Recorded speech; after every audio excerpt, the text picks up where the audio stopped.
তৃতীয় শ্রেণীর শিক্ষার্থী বন্ধুরা, তোমাদের গণিত বইয়ের দেখো 38 পৃষ্ঠায় অঙ্কটি। একটি ট্রেনে 1637 জন যাত্রী ছিল।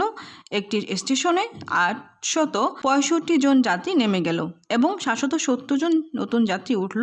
এখন ট্রেনটিতে মোট কতজন যাত্রী আছে? তো সেখানে দেখো ট্রেনের যাত্রী ছিল হলো 1637 জন, যাত্রী নেমে গেল হলো 865 জন। নেমে গেলে কমে যায়, বিয়োগ করতে হবে। তো যাত্রী রইল 772 জন। আমরা কি করেছি? বিয়োগ করেছি। 5 আছে কত? 7 হবে, 2 হলে 6 আছে কত? 13 হবে, 7 হলে হাতে 1, 8 1 9, 9 আছে কত হলে 16 হবে, 7 হলে হাতে 1, 1 1 মিলে গেলেও কিছু হবে না, 0। তাহলে এরপর নতুন যাত্রী উঠলো কয়জন? 730 জন। নতুন যাত্রী উঠলে কি হয়? বেড়ে গেল, মানে যোগ করতে হবে। তাহলে 2 আর 0 2, 7 আর 3 10 এর 0 হাতে 1, 7 আর 7 14 আর হাতে 1 15। তাই 1502 জন যাত্রী। এরপরে দেখো তোমাদের 2 নম্বর অঙ্কটি।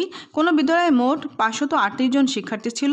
ওই বিদ্যালয়ে 125 জন নতুন শিক্ষার্থী ভর্তি হলো এবং 93 জন শিক্ষার্থী অন্য বিদ্যালয়ে চলে গেল। এখন বিদ্যালয়ে মোট কতজন শিক্ষার্থী আছে? তো শিক্ষার্থীর সংখ্যা ছিল 358 জন। নতুন শিক্ষার্থী ভর্তি হলে এটা বেড়ে যাবে, তাহলে আমরা যোগ করেছি 125 জন। মোট শিক্ষার্থী হলো, যোগ করে হয় 8 5 13 3 হাতে 1, 5 আর হাতে 1 6, 6 আর 2 7 8 লিখলাম এবং 3 আর 1 4, 483 জন। এরপর শিক্ষার্থী চলে গেল 93 জন। তো 3 3 মিলে গেলো 0, 9 আছে কত? 18 হবে, 9 হলে 1 1 আছে 4 হবে, 3 হলো 390 জন।